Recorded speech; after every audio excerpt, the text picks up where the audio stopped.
অনুপ্রাসটা কি, যে একই শব্দ নিয়ে সব করে, যেমন কাকা কলকাতায় কাজ করে, এটা একসময় এই অনুপ্রাসিক কবিতার মূল বিষয় ছিল।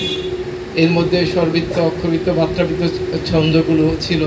একসময় তাদেরকে সেই আমাদের ছন্দের যে বিষয়গুলি ছিল সেগুলি এসেছে। তা আমরা দেখেছি যে আসলে বাংলা সাহিত্যের যে উন্নয়ন বা যে সমৃদ্ধি, এগুলি কিন্তু যারা ইংরেজি সাহিত্য ভালো জানতো তারাই করতে পেরেছে। কারণ হলো ইংরেজি সাহিত্যের যে বিষয়গুলি সেগুলো কিন্তু আমাদের এই বাংলা সাহিত্যকে অনেক বেশিভাবে প্রভাবিত করেছে। তা আমরা শেক্সপিয়ারের কথা সবাই জানি, কিন্তু শেক্সপিয়ার কিন্তু খুবই সমালোচিত হয়েছে। সে মধ্যশিক্ষিত ছিল, সেই সময় ক্যামব্রিজের ছাত্র বেন জনসন, তারপর চ্যাপম্যান, কিড, এরা কিন্তু তাকে প্রচন্ড বিরক্ত করেছে, প্রচন্ড বিরোধিতা করেছে। তারপর কিন্তু তারা কিন্তু অনেক ব্রিলিয়েন্ট ছিল, যে বেন জনসন, চ্যাপম্যানেরা, কিন্তু তারা তাদের চেয়ে কিন্তু শেক্সপিয়ারের নাম বেশি উচ্চারিত হচ্ছে। এই কথা বলার উদ্দেশ্য, যারা প্রথাগত শিক্ষার সুযোগ পানে তারা হতাশ হবেন না। সুতরাং আমাদের এই বাংলা সাহিত্যের ক্ষেত্রে নজরুল, আমাদের রবীন্দ্রনাথকে একাডেমিক স্বীকৃতি ছিল, সেজন্য যে আমাদের মতো উচ্চ ডিগ্রি থাকলে আমরা ভালো লেখক হব এটা বিশ্বাস করার কারণ যারা সেই প্রথাগত শিক্ষার সুযোগ পাননি তারা কিন্তু এইরকম শেক্সপিয়ারের মতো, রবীন্দ্রনাথের, নজরুলের মতো বিখ্যাত হওয়ার সুযোগ রয়েছে। ইংরেজি সাহিত্যের দিকে আমরা দেখি যে প্রাচীন সাহিত্যের মধ্যে যে ইয়েলো, দি ওয়ান্ডারার, তারপর সিফারার, এই বিষয়গুলি কিন্তু আবার এই সময়ে সমসাময়িক আমরা যদি শেক্সপিয়ারের আগের দিকে দেখি যে সেই সময় কিন্তু সাহিত্যগুলো অনেক পদ্ধতিতে ছিল এবং সেগুলি কিন্তু খুবই জনপ্রিয়, এখন জনপ্রিয়। ইংরেজি সাহিত্য পড়লে সেগুলি পড়তে হয়, সেগুলি জানতেই হয়। এই যে একটা ইংরেজি সাহিত্যের ধারাবাহিকতার মাধ্যমে বাংলা সাহিত্যকে সমৃদ্ধ করা হচ্ছে। যারা আমি ইংরেজি সাহিত্যের ছাত্র, আমি ইংরেজিটাকে ভালোভাবে জানতাম বলে ভালোভাবে বাংলা লিখতে সক্ষম হচ্ছি। এটা আমি মনে করি যেটা আমার ইংরেজি সাহিত্য না জানা থাকলে আমি বাংলাটাকে এত সমৃদ্ধভাবে লিখতে বা উপস্থাপন করতে পারতাম না। তাই এই যে একটা বিষয়, শিক্ষিত অশিক্ষিতের বিষয়টা না জানা হলো যে আগ্রহটা, সেখানে সেই আগ্রহের মাধ্যমে আমরা যারা একটা প্রথাগত উচ্চশিক্ষা পাইনি তারা কিন্তু হতাশ হবেন না। তারা কিন্তু পড়াশোনার মাধ্যমে ব্যাপক জ্ঞান অর্জনের সুযোগ রয়েছে, সে অর্জন করে রাষ্ট্রকে সমৃদ্ধ করতে পারেন।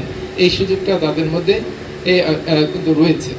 এখন আর একটা বিষয় সিপিডি, যে কন্টিনিউয়াস প্রফেশনাল ডেভেলপমেন্ট, এই বিষয়টা কিন্তু আমাদের ভাবতে হবে যে আমি আসলে এইটাকে কোনটাকে পেশা হিসাবে নিব, সেই পেশাটাকে আমাকে করতে হবে এবং সেই কন্টিনিউয়াস প্রফেশনাল ডেভেলপমেন্ট, আমি যদি লেখক হই আমাকে সেই অত্যাধুনিক, যে এখন উত্তরাধুনিক যুগ, এই উত্তরাধুনিক যুগের বৈশিষ্ট্য, ধারাবাহিকতা বা কারা জনপ্রিয় লেখক সেই সম্বন্ধে কিন্তু খোঁজখবর রাখতে হবে।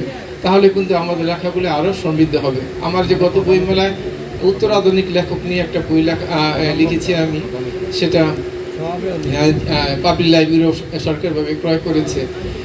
বিষয়গুলি হচ্ছে যে সময়ের সাথে চলতে হবে, পারলে সময়ের আগে চলতে হবে। যেমন আমি এখানে আমার কয়েকটা কবিতা বই আরেকটা তারা তাদের কথা রাখেনি।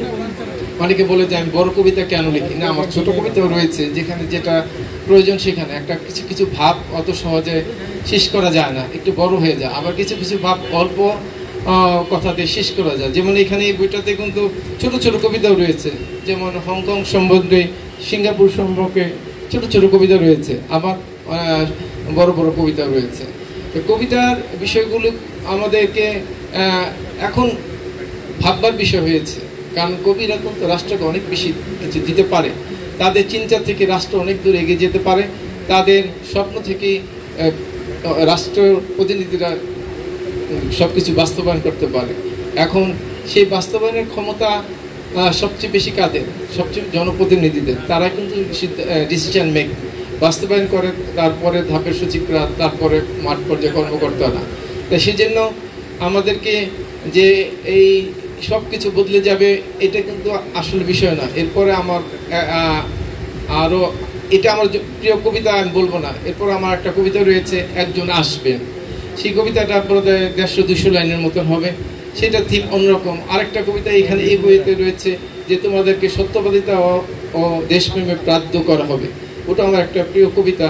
সেটা যে এই যে আমরা কিন্তু শুধু বলবো যে আমি ভালো হবে তুমি ভালো হবে, এভাবে হয় না, এভাবে হয় না। সুযোগ, মানুষ কি সুযোগ থাকলেই অন্যের পথে পা বাড়াবে, এবং এই ক্ষেত্রে 98% মানুষই এই সুযোগটা কাজে লাগাবে। আমরা মাঠ পর্যায়ে দেখেছি যে আমাদের শিক্ষকরা যারা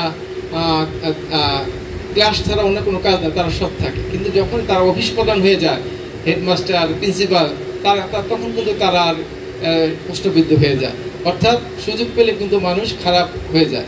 সেজন্য কি করতে হবে? সেজন্য কতগুলি থিওরি রয়েছে, সেই থিওরিগুলিকে অ্যাপ্লাই করতে হবে। সেই থিওরিগুলির মাধ্যমে আমরা, যেমন একটা থিওরি রয়েছে ফ্লিপ থিওরি, এই ফ্লিপ থিওরির মাধ্যমে সব কিছু উল্টাভাবে চিন্তা করতে হয়, যে না এখন কীভাবে চলছে এটা না, এটা পুরো উল্টা দিলে কি হবে।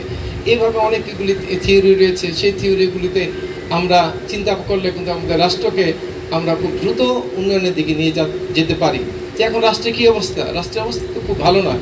2,60,000 কোটি টাকা আমাদের এই বাজেট ঘাটতি, আমাদের 1,22,000 কোটি টাকা ঋণ, সুদের 26 লক্ষ কোটি টাকা ঋণ রয়েছে, 1,22,000 কোটি টাকা সুদ দিতে হচ্ছে, অথচ 16 লক্ষ সরকারি কর্মচারীর বেতন মাত্র 84,000 কোটি টাকা। তাহলে কি আমরা আমাদের 28 লক্ষ বেকারদেরকে আমরা প্রোভাইড